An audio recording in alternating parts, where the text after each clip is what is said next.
we've obviously all created a world where we fall back on certain things, taking those things and trusting that we're going to find something else. So my next question is, when you started having all of the time, space available from the not drinking, for me, it started to make me feel a bit like, oh, what's going on? What do I do with myself? Yeah, totally. Like, how did you manage that? People always ask me, what do you do now you don't drink? And I always say, everything else. I mean, there's a whole world out there that I hadn't discovered before. You have to fill the space where alcohol resided. You have to find other things to do, whether that's exercise or pottery. I do boxing. I do all sorts of things. I mean, there are those times where I have to sit through the cravings. That time in the beginning is hard to fill, but you get used to sitting with the need. And I had to sort of learn how to write, this is the time where I'd normally have a drink, and I'm going to sit through the craving and turn the bloody kettle on. That's what I always say, is just go and turn the fucking kettle on, and the moment will pass, because those moments are very, very short-lived, and you can sit through them. It's about training yourself with knowledge. I mean, following Instagram accounts is a really helpful way to get sober, actually, because you've got all these inspirational people on there. You know, we hate social media generally, but for sober people, it's actually really helpful. It's like help at your fingertips 24/7. Having the tools available to you when you're sitting in those cravings and feeling unsure of what you're doing, it can be so helpful. Breathing. Just breathing. I forget just that taking so a deep much. breath, or just even just going for a walk. That's my favourite thing to do. Is like, I'm feeling stressed. Normally I would have had a drink by now. I'm like, right, I'm out the door. Chocolate is a big help, quite honestly. Yeah, I'm finding that with food a little bit, to be quite honest. Yeah. It's interesting what you say, like alcohol completely desensitizes us. Yeah. Then we can no longer know how to create new feelings with these other things. Without the alcohol, you can really experience life, like actually what it's meant to be, without this veil of inaccuracy over the top. And I think for me, I found that to be quite difficult, because what do you know? How do you know what you don't know? Yeah, 100%. It's just a matter of finding out. Yeah. I think alcohol blocked my creativity. I'm not going to speak for everybody, but it blocked who I was. And actually, I'm a really creative person, I realise now. I'm a writer. Yeah. I have all of these outlets now. I didn't go to AA, but there's a famous saying in the AA realm, which is, you don't mature until you give up drinking. So you stay the same age. The day you start drinking, you stay the same age until you stop, which is 100% true for me.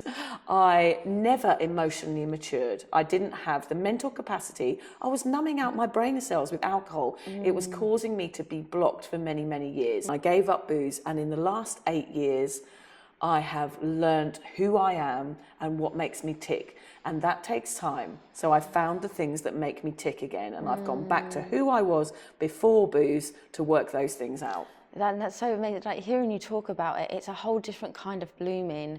And I think for me, thinking about it, it's the first step of this is going to potentially be self-awareness. Yes. Knowing, because a lot of these things that we possibly do, we're on autopilot. And so, like you said, you would sit down in your living room and you'd go and get a glass of wine. Like, for me, a lot of the times that process, it would just be something I do. Yeah. Like, I gave up vaping recently, actually. Okay, well done. And I know I was only vaping because anxiety, if I was stressed, it gave my hands something to do. It reminded me like I was at a sweet shop or something with all the choices. But actually, it was making me feel really gross. Yeah. And I didn't like it. So I just kind of stepped aside, like you said about the carousel, stepped aside from that, looked in on it, and was just like, I want better for myself. Yeah. I just want better for myself. And if it means that I've got to take a moment and look like at the detail of what it is that I'm actually doing and own up to that, then I'm going to have to just blimmin' do it. Yeah. But I mean, it sounds quite self-indulgent to care about yourself. Yeah. I think somewhere along the line, when we're big boozers especially, is that we forget that we matter. Yeah. I forgot that I was important somewhere. I became such a people pleaser that, you know, I'd abandon my body and give myself away. I was the one doing the crazy stuff. I thought that I was there for the entertainment of my friends. So when you draw that back in and really think about it, and about how negative that is and how I didn't care about myself, that takes a lot to recoup. Once you do start caring, it does feel a bit self-indulgent, because I'm like, oh, all I'm doing is looking after number one. But at the same time, if you do that, like for my children, that is going to ripple throughout my family. I'm going to be a cycle breaker here, because there's generations before me that were binge drinkers. Giving your children choice and being self-aware ripples beyond yourself, which makes it less self-indulgent. Because I'm not very woo-woo or spiritual, or, you know, I don't like talking about myself all the time. I find it a bit gross. But at the same time, if it helps people and people see you leading by example, you can say, well, I'm doing this for myself, but other people are going to benefit from it as well. That sort of makes it okay. Yeah, and I think like going from that place of leadership is really the only way. And like you say, it's a ripple effect. Yeah. It's all going to go on to the next people and the people around you. And this is what I kind of think, where I've come from and my upbringing and whatnot, it's quite similar. The coping mechanisms, that was life. Yeah. Because it was stressful and it was hard work. So like you say, you don't really have a choice in it.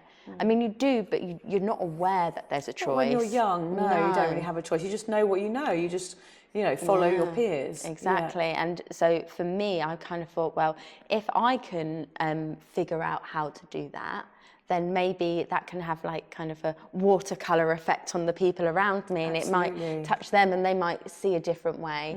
So I think that when you've got that why to want to do it, it really does make it more real. To really simplify that sort of ripple effect is if you imagine a pie chart, and so every reason why you drink is on there. So there's like 10% cultural, 10% environmental, 10%, addiction or trauma. All of these things are in the pie chart. 50% of that is generational.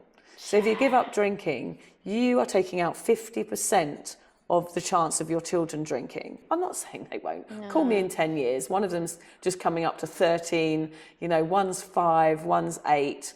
And, I'm going to have that challenge. We're an alcohol-free household now. But of course, I think my children probably will take a drink. But it's going to be interesting to see how that works out. The fact that you were putting out such a strong role model in regards to that, if you've created that solid foundation, they are always going to know that they can come back to that. They can fall back on. Yeah.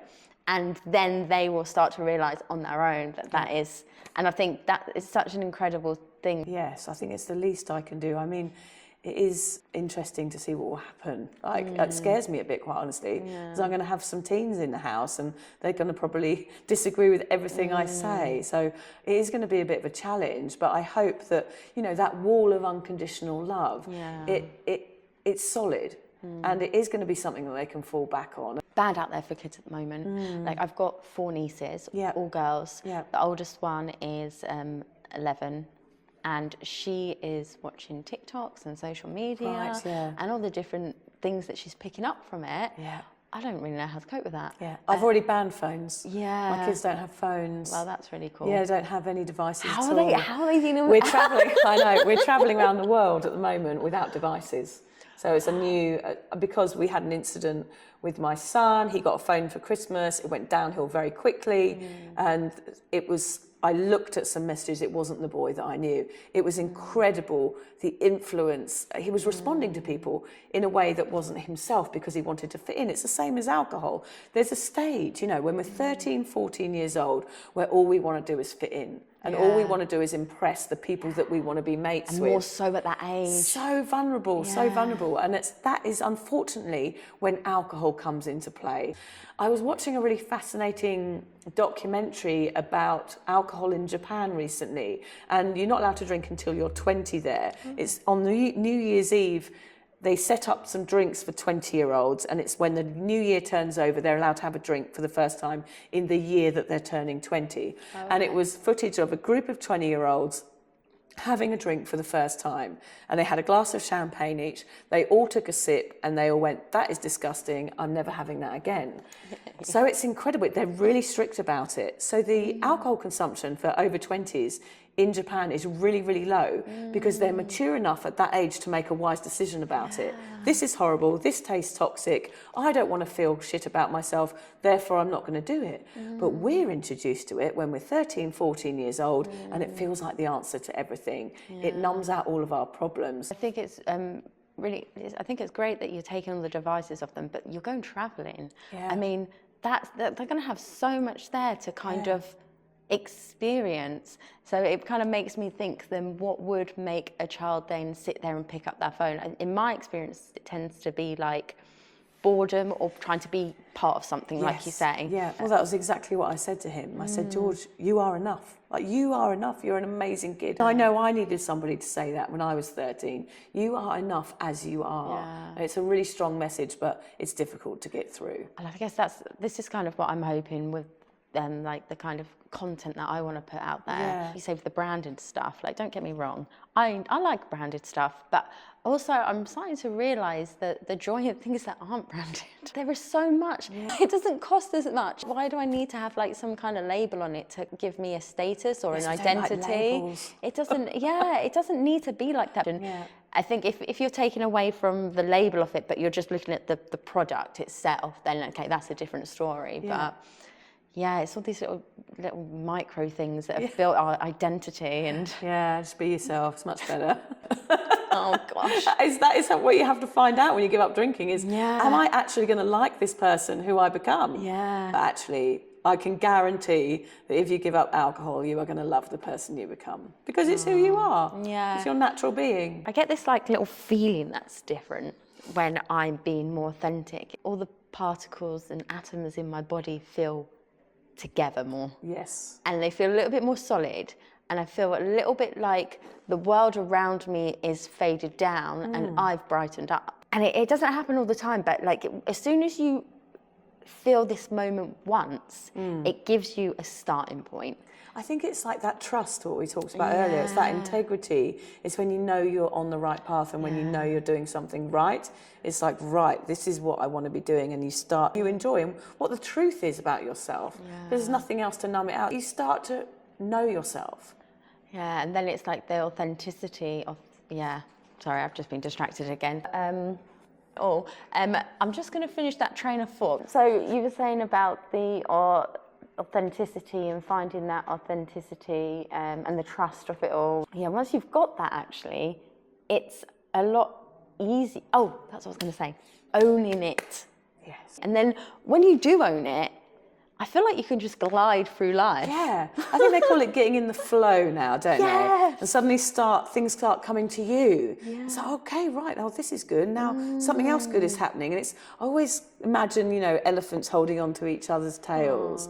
When you start to do positive things, it leads to the next positive thing. And it just starts, happening. Momentum. Yeah, because you are being kind to yourself. So therefore, everything else sort of lands on your lap a little bit, I find. And I guess it kind of is like the law of attraction. I don't know what your views on the law of attraction is. I'm not very woo-woo, but I totally understand that. But if you're putting it out there, then that's what you're going to be getting back. Yeah, it's so true. And I think so. I do genuinely think it's that first step that's quite difficult. And what I realised recently, since my journey, I haven't quite quit alcohol, but I believe I'm going to in January, and I'm going to try it for a year. Amazing. Because I do want a better life for myself. Yeah.